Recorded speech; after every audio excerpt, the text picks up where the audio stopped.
নিডোরের ভয়াবহতা মনে আছে নিশ্চয়ই। দেশের ইতিহাসের অন্যতম প্রলয়ঙ্কারী এ ঝড় আজও দাগ কেটে আছে উপকূলবাসীর মনে। ক্ষত বয়ে বেড়াচ্ছেন বাসিন্দারা। ভোলা সাইক্লোন থেকে শুরু করে সবশেষ রিমাল পর্যন্ত সবগুলো প্রাকৃতিক প্রলয় লণ্ডভণ্ড করেছে সংশ্লিষ্ট এলাকার জনজীবন। এসবের ক্ষত না শুকাতেই শঙ্কার কালো মেঘ ভর করেছে উপকূলবাসীর উপর। কানাডার সাসকাচুয়ান ইউনিভার্সিটির আবহাওয়া গবেষক মোস্তফা কামাল পলাশ মনে করছেন, খুব সম্প্রতি দেশের দিকে ধেয়ে আসতে পারে দুটি ঘূর্ণিঝড়। ঘূর্ণিঝড় দুটির নাম হবে শক্তি ও মন্থা। তবে এদের একটির উৎপত্তি আরব সাগরে আর অন্যটির বঙ্গোপসাগরে। যদিও ঘূর্ণিঝড়ের প্রভাব বেশি পড়বে না বলে জানিয়েছে আবহাওয়া অধিদপ্তর।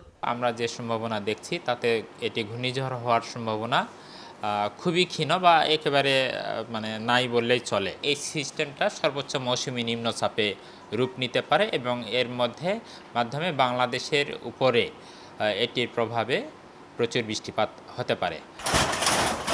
গণমাধ্যমের তথ্য বলছে, গেল ৬ বছরে ঘূর্ণিঝড়ে প্রাণ হারিয়েছেন প্রায় ৭০ জন।